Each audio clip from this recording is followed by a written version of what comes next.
Welcome back to my channel. I'm Yogi Bear. It is good to be seen. I hope you're having a good day so far. I am. It's been a very full day for me, so I am happy to be sitting, and I'm excited to get into the game today. Today is Hidden City Mystery Game Day. I'm excited. Today we will be talking about the origins of cookies. As with everything, as anytime I give a history of anything, this will be an overview, not a deep dive. If you have random cookie facts that you'd like to let me know, feel free to put it down in the comments or the chat, whatever applies to you. Also, if I say any names wrong, I apologize. I am doing my best, I promise. But mispronunciation is bound to happen. So, here we go. Before I get into the history of cookies, can I please just say, if you are a delivery driver, you are an amazing person. We are very glad that you do your job. But please do not comment that you've been to a house before. It's a little unnerving. I had a guy come to my house. He brought pizza. I wasn't feeling well, so I ordered in pizza. And my house is a little tucked away, so it's hard to find. I try to put in notes for the driver to find my house, what have you. He looked at my house and he went, "Oh yeah, I remember this house. I've been here before." And it was an offhanded comment. He didn't mean anything by it. But it was just so odd to hear someone say that they have been to your house before. They is a stranger to you. So, I mean, he's not wrong, but it was just a little unnerving. So, if that helps anybody out there, please don't comment to the owner of the house that you've been there before. It's a little strange. Also, can I please just say, if you have long nails and you create any kind of a video, I am very happy that you have long nails and that you can create videos, but please do not tippy-tap on every little thing in your video to show the long nails or what have you. Because that sound, that tippy-tappy sound that people do with their nails on something is, oh my word, I don't like that sound. And I don't know, I mean, if you do like that sound, great, but I don't. It's hard to listen to.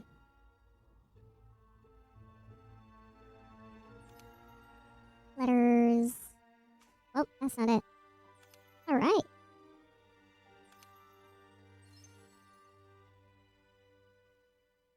I love this little lamb. She's adorable.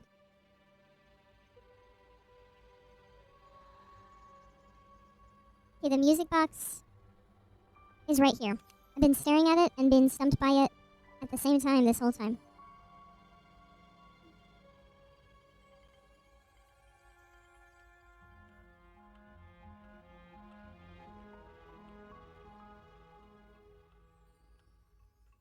There's the apple. What kind of a bottle am I looking for? Am I looking for, like, a champagne bottle? Am I looking for, like, a water bottle? Whatever it is, I better find it fast. Ah, there. Oh, okay. That's a good place to hide it. All right. The first cookies are thought to... Okay, I'm using the American English cookies. In the UK, they call them biscuits. In, I think, yeah, UK.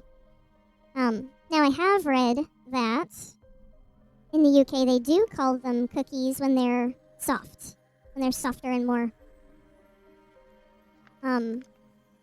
just gooier. But no, I'm talking about the American English cookies. They are thought to be the best excuse me, I'm already tripping over my words. They were thought to be the test cakes bakers used to test oven temperatures. And they date back as early as the 7th century AD, which makes me happy because we've gone through the history of some things already on this channel. And there are a couple of things that are like, okay, that it sounds right that it took this long to get this far with whatever. But there's other things where I'm like, why did it take so long for us to get, you know, whatever, in the grand scheme of world history, why did it take so long to get that thing? So it makes me happy that cookies have been around for a very long time, since the 7th century. 7th century. But yes, because they were easy to, they survive a while in travel. And they did not travel with, refrigerators back then. Like, is this not 4 in a row?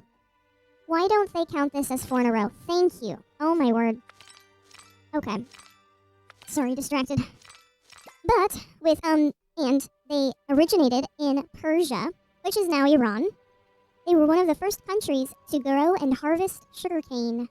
So that is where cookies originated from. Then, of course, they migrated to Europe and the Mediterranean area and Europe countries. And that's as sugar migrated over to those areas, so did cookies. And of course, when European people migrated over to the Americas, so did the cookie recipes and the cookies in general.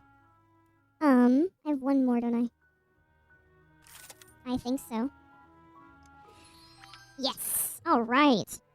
So with war and exploration, eventually sugar was introduced, and therefore cookies. And then as the Europeans came over to the Americas, so did cookies. The popular type of cookie in Elizabethan England was a square, short cookie made with egg yolks and spices, and baked on parchment paper. After the Industrial Revolution, improvements in technology led to more variety of cookies to be available commercially. The base for all cookies were the same, though: wheat flour, sugar, and fats like butter and oil.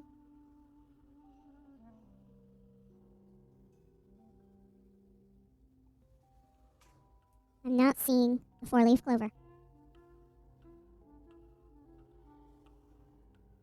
There it is.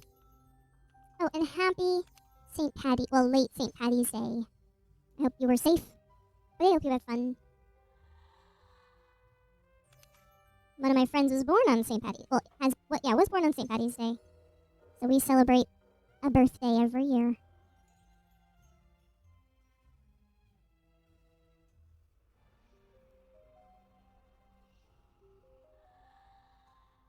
Soon, the American colonies adapted the old cookie recipes to fit the new world. American butter cookies are close relative to the English tea cake and Scottish shortbread.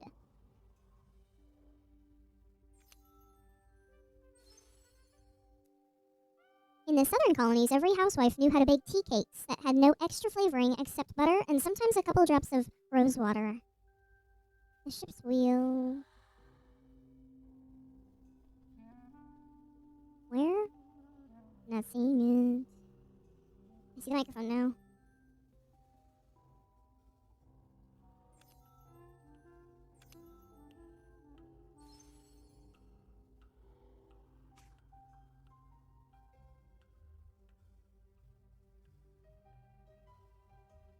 Sorry, I'm focused. There it is. Belcombe Rose.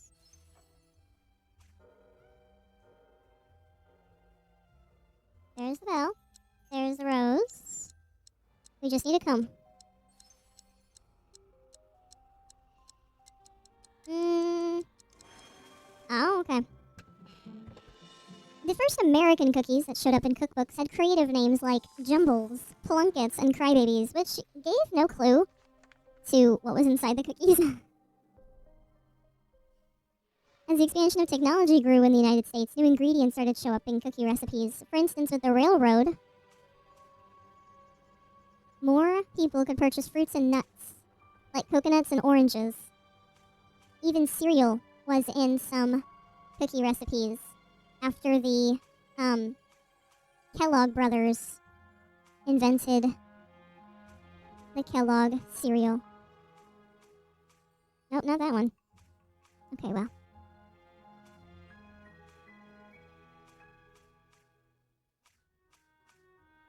Okay.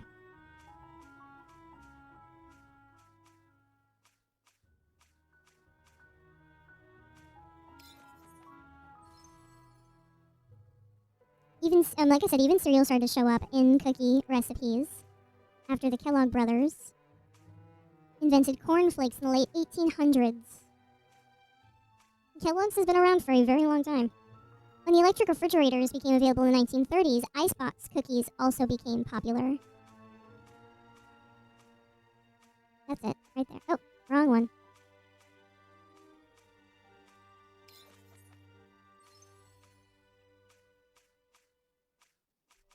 knew it was around here somewhere.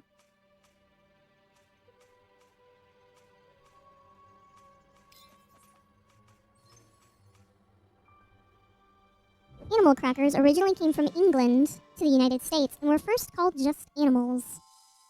Then in the late 1800s, manufacturers in the United States began making them. With the rise of P.T. Barnum and his circus, animals became animal crackers. And that's when we started seeing the familiar square box with circus cage on it and a handle for easy carrying. Anzac biscuits are Australia's national biscuit. But they started out as a hard track biscuit for the Australian Army because of its longer shelf life. These biscuits were also used as a substitution for bread.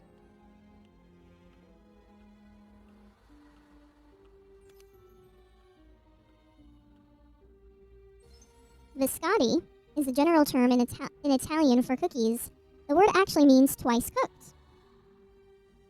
What they would do for the recipe is they would, I don't know if they still do it this way, but according to this, they would shape a log with the dough, and they'd bake it once, and then they'd slice up the log into the individual cookies and bake the cookies again. So biscotti actually means twice baked, or twice cooked, excuse me. Other countries, of course, have their own version of the biscotti.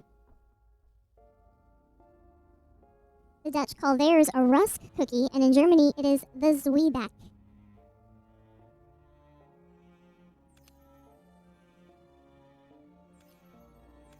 Now we are on to my favorite part of cookies. Did you know that chocolate chip cookies were made by accident? Yes, indeed. Ruth Graves Wakefield in 1937 accidentally made chocolate chip cookies. Now this is one of those things that in my mind, I'm thinking, why did it take so long to invent chocolate chip cookies, even if it was by accident? They are so delicious and ingenious. I'm surprised it took this long. Oh well. Now. Oh. Okay. There's the crown. Okay, I almost freaked out a little bit. There's a little spider that crawls up the wall, and I thought there was an actual spider on my screen for a second. Because I don't usually look this closely at the wall of this particular room, so I did not realize that there was a spider that was gonna sit down beside her. Okay, where is this map? Not seeing it. There's a map. Okay. Oh, I thought I had one. Oh well, we'll just have to try again. Give me a moment. I am going to stop my washer real quick. Excuse me. Alright, so, back to 1937. Ruth Graves Wakefield, she was making butter drop dew cookies. And the original recipe calls for either, it depends on which recipe you go by, they either call for chopped up chocolate bars in it or nuts. Now, it says that in the recipe, the chopped up chocolate bar is supposed to like melt within the cookie to make a layer of chocolate, not just random chocolate bits all throughout. So, the story varies. It actually happened, as that always seems to happen whenever we hear a legend or, whatever is going on. There's always variations of the story. Anyway, so those two variations are she tried doing it with nuts and didn't have any nuts, so she chopped up a chocolate bar. And then another variation is that she didn't have the baker's chocolate that she needed, so she chopped up a chocolate bar. Either way, whatever happened, a chocolate bar was chopped up and put into the cookies, and when she baked it, it didn't melt all the way through like it was supposed to. It stayed, the morsels held their shape like they do in chocolate chip cookies. They just get a little melty and they stay where they're supposed to. So that is how chocolate chip cookies were made. Her and her husband founded an inn, and she was a really good baker because people came from everywhere to stay at their house, to stay at the inn, and she would bake cookies and treats and stuff for them. They bought a house, and that was a toll house. It was an old toll house where people would change their horses and stay for the night. It was like an old-fashioned truck stop, but with horses instead of trucks. So they bought that. They made it into their inn, and they called it the Toll House Inn. Well, she got together with Nestle because it was Nestle chocolate that she had chopped up. They did a baker's bar instead of chocolate morsels back then. So, there's the telephone. Metronome, globe. Sorry, give me a second.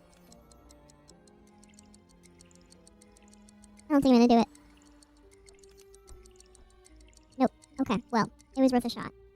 Anyway, so she reached out to Nestle, and they struck up a deal where Nestle bought the Toll House copyrights, or the Toll House name rights, and they put her chocolate chip cookie recipe on the back of their chocolate chip morsels.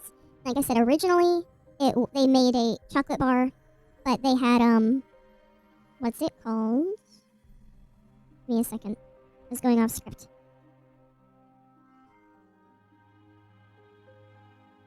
Oh, it was a semi-sweet chocolate bar. And now recently they've made it a semi-sweet morsels. So, and that was 1939. It was actually Betty Crocker that brought the two together. Because Betty Crocker mentioned the cookie on her radio series, Famous Foods from Famous Eating Places, and soon people everywhere were asking for the chocolate chip cookie. Once again, Ruth eventually made an agreement with the Nestle company and allowed them to print the recipe on the back wrapper of their semi-sweet chocolate bar. So, yes. The Nestle Toll House wasn't always Nestle Toll House.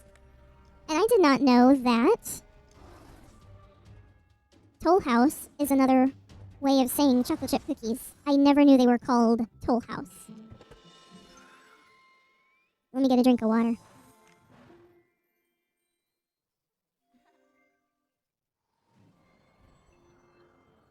But, yes. Another claim is that Fig Newton was instead first created in 1899 by Charles Martin Roser in St. Petersburg, Florida. He had a cookie and candy manufacturing company, and the legend says that he sold the right to his fig cookies for $1 million. But there's little evidence to support this. It's just another fun story. Alright, so I got all of that from, it's called Dodo, Edible Cookie Dough and Ice Cream website. That's where all of that information and those stories came from. I did a bit of a deeper dive on Ruth Graves Wakefield, and she was actually a dietitian. Once again, so this website gives me more. This website is called Facts About Chocolate. Once again, I just Googled. If you want this information, I just Googled the history of cookies, and then as I had questions, I then Googled those questions, like the history of chocolate chip cookies, because I was more interested in that story, and the overview did not give me everything. So, anywho, it's all on the internet. You are welcome to find this as well. Well, anyway, so her and her husband, Kenneth, they purchased a Cape Cod-style house halfway between Boston and New Bedford. Once again, this was a toll house, an old-fashioned toll house, where people would change out their horses. Where is that harmonica? Nope, I'm looking for a glove. Not the hand. Well, anyway. Her favorite recipe, cookie recipe, the drop dew cookies, that dates back to colonial America. So that is an old recipe, for sure. I can zoom in a little more. But yeah, and then once again, she chopped up the Nestle candy bar. Now this website says that she got free chocolate for life. I'm not sure if that's true. It'd be really cool if she did, but I don't know if that's true. Man, I'm just not on my A game today. There's the bag. I don't know where this is, what that is. It's not this. Huh. Well, goodness. Okay.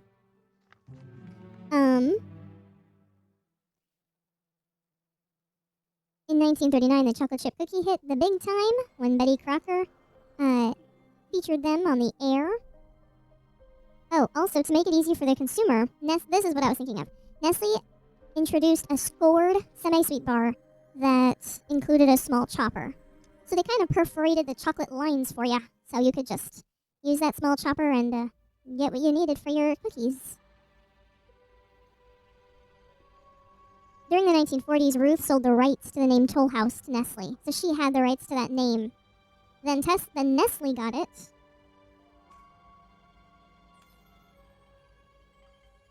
And Toll House is now legally a generic word for a chocolate chip cookie.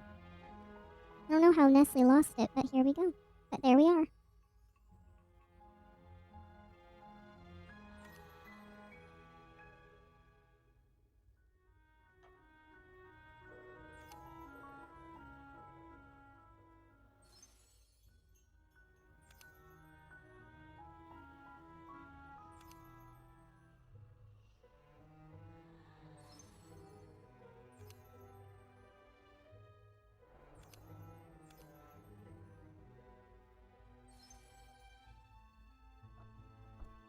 And the official chocolate chip cookies have gone on to become the most popular cookie worldwide.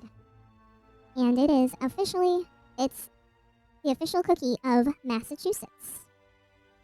As for Ruth, she went on to publish cookbooks, including Ruth Wakefield's Recipes, Tried and True, which made it through 39 printings.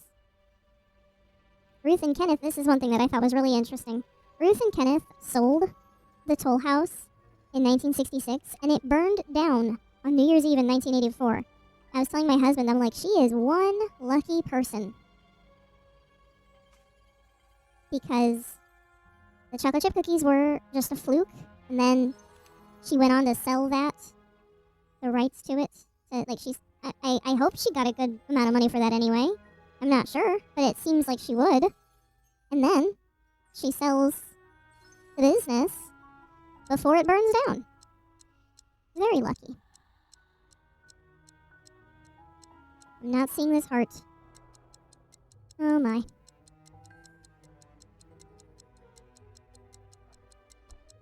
Ah, there it is. All right. All right, and then on to Wikipedia.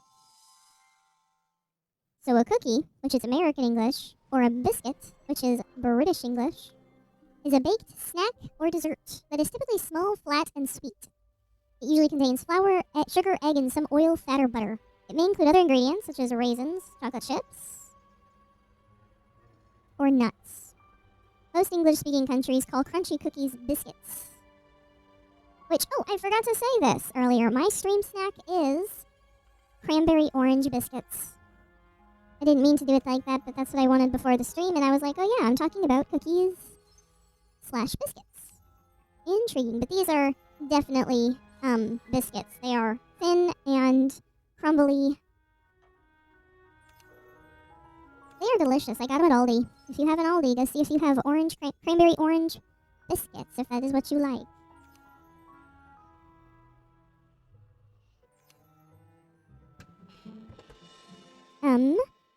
Most English-speaking countries call crunchy cookies biscuits, except for the United States and Canada, where biscuit refers to a type of quick bread.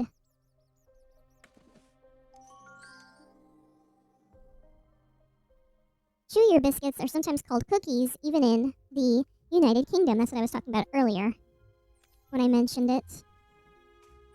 Some cookies may also be named by their shape, such as date squares or bars.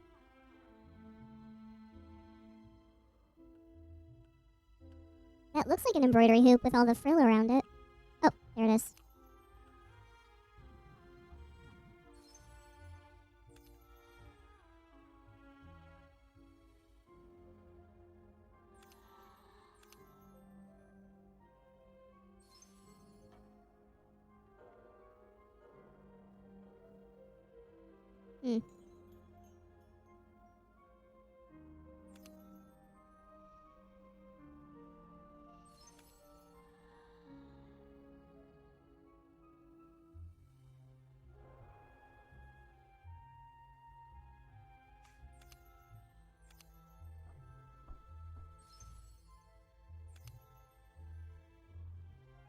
There's a perfume bottle.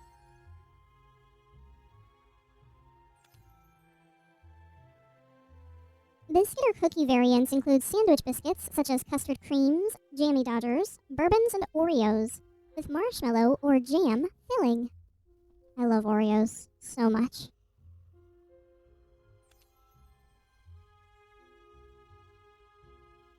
Not sometimes, I have a gluten intolerance. So one of my friends was trying to be nice and she gave me gluten-free Oreos. And I'm sorry, they're just not the same.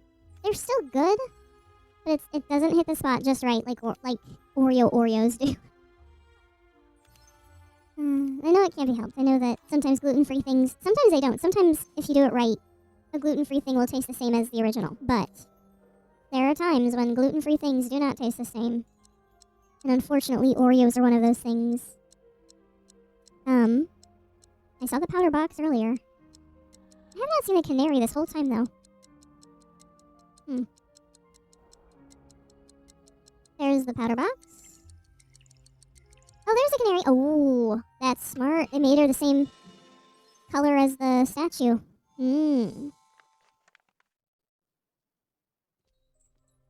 Cookies are often served with beverages such as milk, coffee, or tea, and sometimes dunked. An approach which releases more flavor from confections by dissolving the sugars, which also softening their texture. Factory-made cookies are sold in grocery stores, convenience stores, vending machines, etc., etc., etc.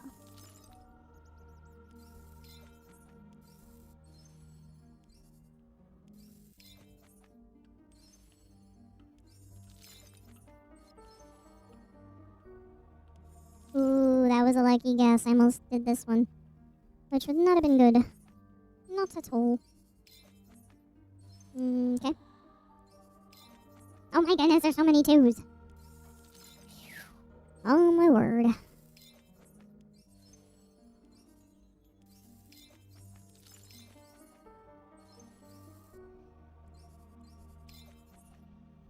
Oh no! I have diffusers, which is good. Oh my word. Okay, 1, 2. This has 2. Alright. Oh, we did it. Alright. Yes, my husband very much is a milk and cookies person. I am very much a milk. I'm very much a cookies and coffee person. Especially when a cookie is really, really hard. Then I like to dunk it in my coffee for a bit and then eat it.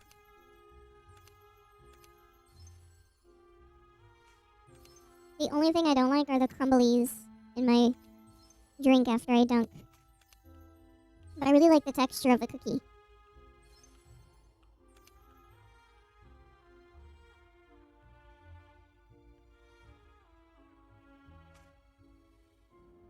My word.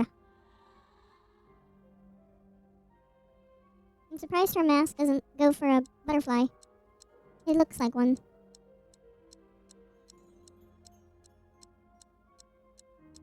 But I don't think I've ever seen anybody dip their cookies in tea. That's an interesting... Oh no! That's an interesting combination.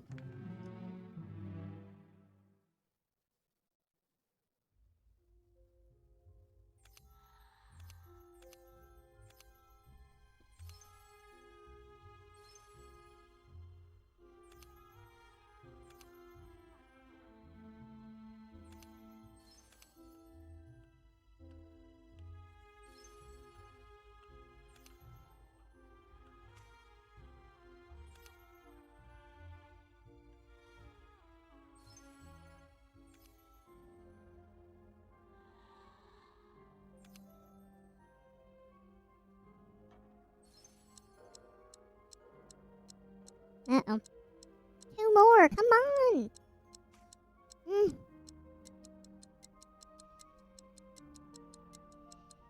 Oh well. Oh well. Alright. Once again, in many English-speaking countries outside of North America, including the United Kingdom, the most... No, we're not gonna do that one. We'll do this one.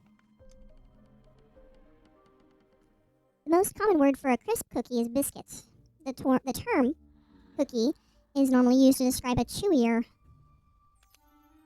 ones. However, in many regions, both terms are used. The container used to store cookies may be called a cookie jar. I know that's all I've ever called it. What else would you call a cookie jar? I don't know.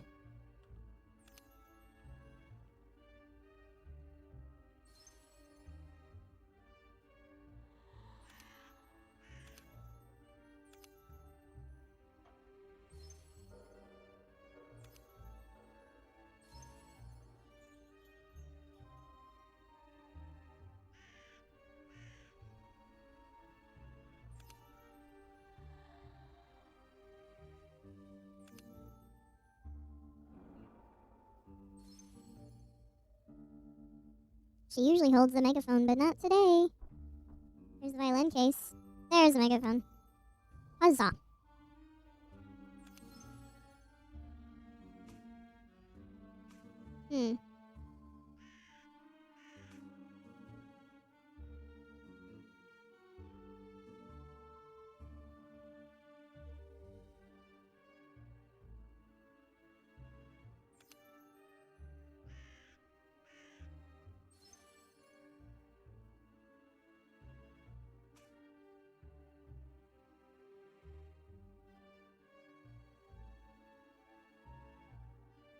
This little kitty is so cute.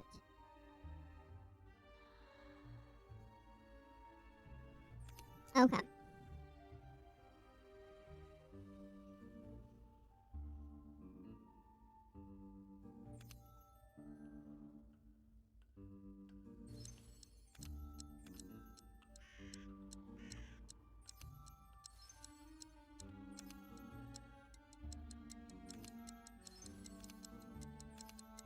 Notebook. The infinity symbol is one of those things I have not seen this entire time. Oh my goodness. So sneaky. In Scotland, the term cookie is sometimes used to describe a plain bun. Cookies are baked as a solid layer on a sheet pan, then cut rather than being baked as individual pieces are called bar cookies in American English or tray bakes in British English. Baked as a solid layer on a sheet pan and then cut. Okay, give me a second. That's one thing I did not think to look up. What cookies are categorized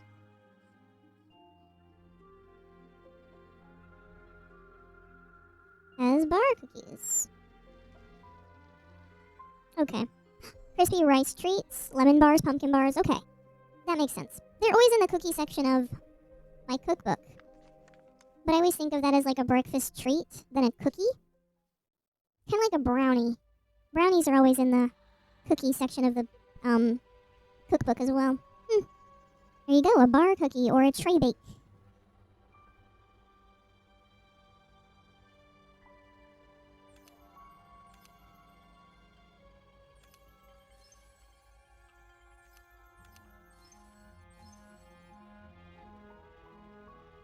The word cookie dates back from at least 1701 in Scottish usage, where the word meant plain bun rather than thin baked good. And so it's not certain whether it is the same word. From 1808, the word cookie is attested in the sense of a small, flat, sweet cake. Remember at the very beginning, we said that it's suspected that cookies were made to test the oven for cakes. They were smaller versions of the cakes.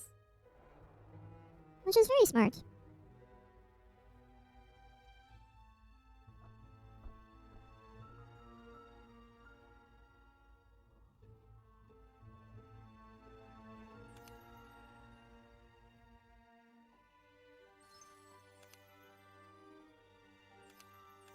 Okay, that's what they wanted.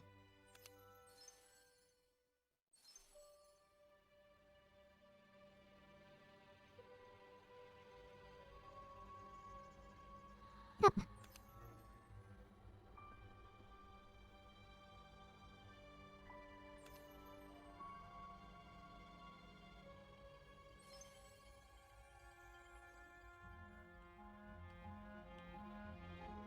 The American use is derived from Dutch koeke, little cake, which is diminutive of cake, which came from the Middle Dutch word coke. Another claim is that American name derives from the Dutch word cookie,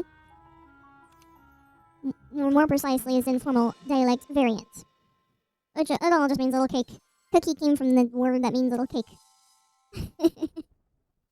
Sometimes they use so many words to say the exact same thing that we've already established.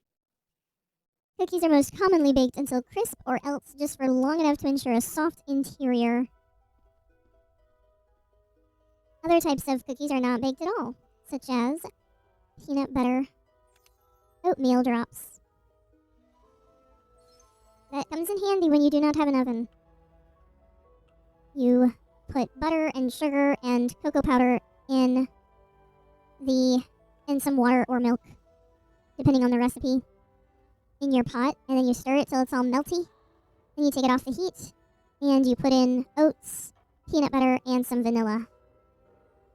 And then you drop it onto parchment paper, and it is delicious.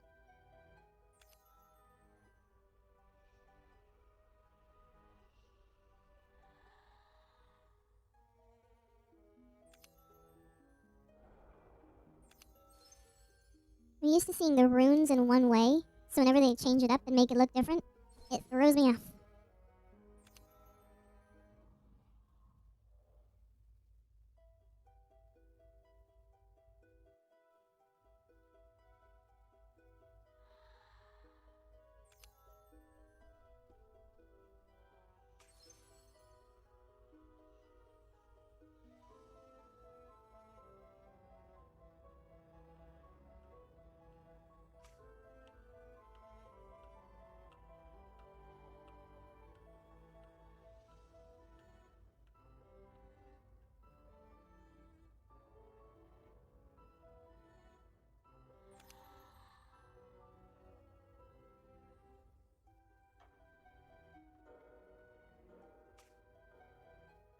Okay, I'm not seeing anything. Oh, there's the bell.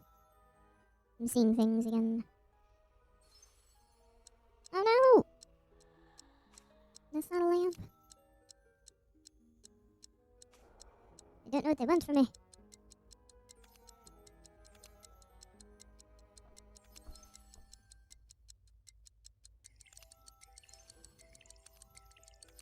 Well, there's a lamp. Okay, like a kerosene lamp. Oh well. C'est la vie. A general theory of cookies may be formulated in the following way.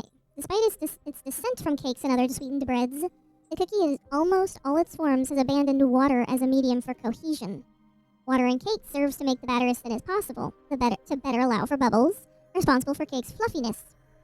In the cookie, the agent of cohesion has become forms of oil. Whether it's the form of butter, vegetable oils, or lard. It's much more, I'm gonna say this wrong. It has a higher viscosity than water and evaporate freely at a far higher temperature. Thus, a cake made with butter or eggs in place of water is much more dense after the removal from the oven. So in some ways, I can see how it came from cake. In other ways, we can see how it has abandoned the ways of cake.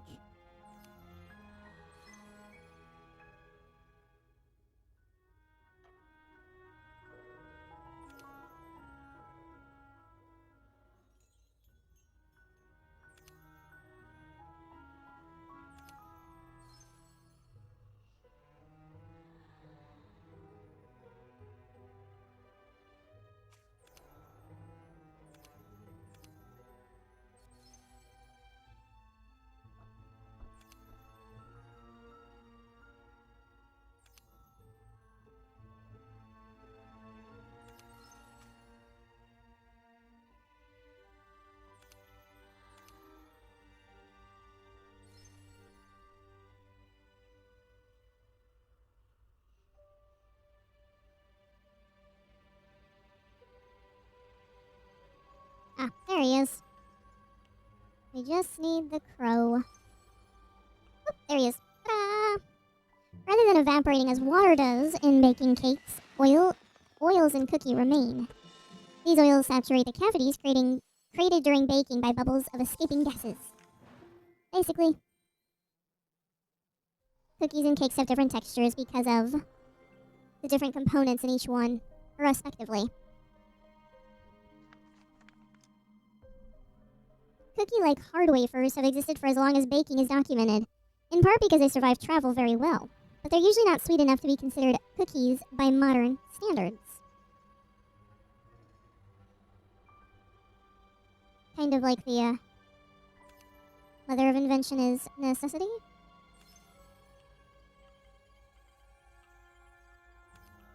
Right? Is that the quote? Mother of invention is necessity? I think so. But it's really hard when you are in need of something and you feel like you have to flounder for a little bit until the invention kicks in.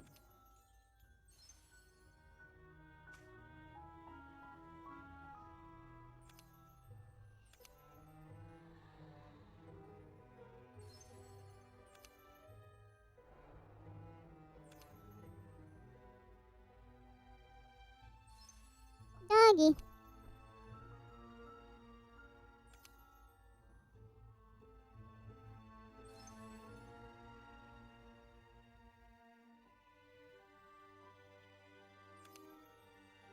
Alright, now the feather.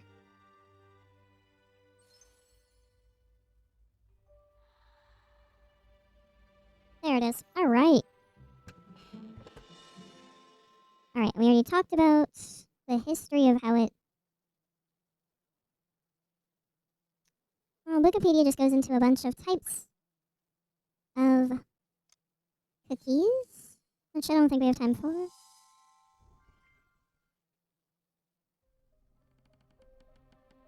I've never heard of a breakfast cookie, until I was researching. Leah Ettman from Nutrition Action has criticized the high calorie count and fat content of supersized cookies, which are extra large cookies, which she would probably not like crumble cookie. I love crumble cookie, but I can only afford it every once in a great while. But they are delicious.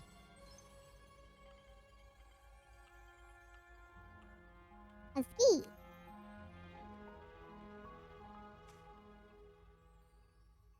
It snowed today, ever so slightly. It made me a little sad.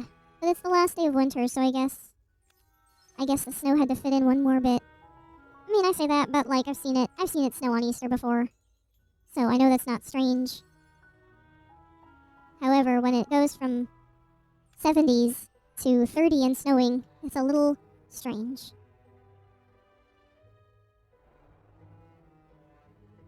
Just saying.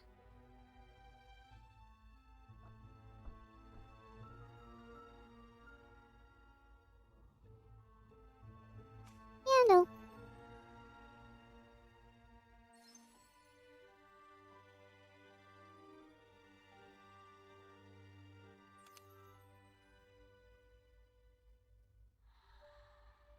No, mitten.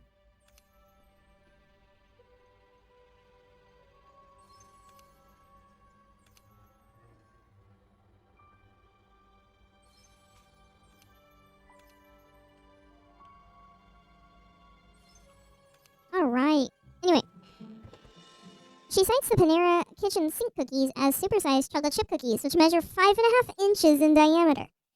It has 800 calories. That is a ginormous cookie. That is bigger than crumble cookie. I don't remember how big crumble cookies are, but I looked it up and I think it was like 4.5 to 5 inches, so it's close, but it's not exactly 5 inches. Or 5.5 inches, like this one is. For busy people who eat breakfast cookies in the morning, Kate Britzker from the Huffington Post recommends lower sugar cookies filled with heart-healthy nuts and fiber-rich oats. Alright, and then I looked up, where did the phrase tough cookie come from? Here, we'll come over here because I'm about to sign off. So, as a parting bit of knowledge, the origin of the phrase tough cookie is not entirely clear, but it likely stems from the idea of a cookie or biscuit being difficult to break or crumble. The phrase tough cookie is used to describe individuals who are resilient and strong-willed. There you go. So, I know I was a little scattered because I got a little distracted doing the game, but that is the history of cookies, especially chocolate chip cookies. I love that history. I think that's so cool that, once again, I I prefer things that happen by accident. I think it's interesting. Now, depending on what the invention is, it's probably not wise that they were playing with whatever they were playing with to make it an accidental discovery. But I still think it's cool, especially the chocolate chip cookies, because if she had not ran out of her usual ingredients, she would not have invented the chocolate chip cookie. But yes, thanks for hanging out with me today. I hope you have a great rest of your day, night, weekend, whenever you're watching this. Don't forget to eat. Don't forget to hydrate. I will see you tomorrow because I need to change Disney Dreamlight around for I picked up a health class on Wednesdays, so I cannot stream on Wednesdays anymore. So I will see you tomorrow. I need to update my schedules on my various medias. Anyway, so I'll see you tomorrow for Disney Dreamlight Valley. Bye, guys. Thank you for hanging out with me today. If you liked this video, please like it. If you enjoy this kind of content, go ahead and subscribe and hit that notification bell so you never miss an upload. If you would like to interact with me live, come on over to Twitch. On Mondays, Wednesdays, and Fridays is when I game.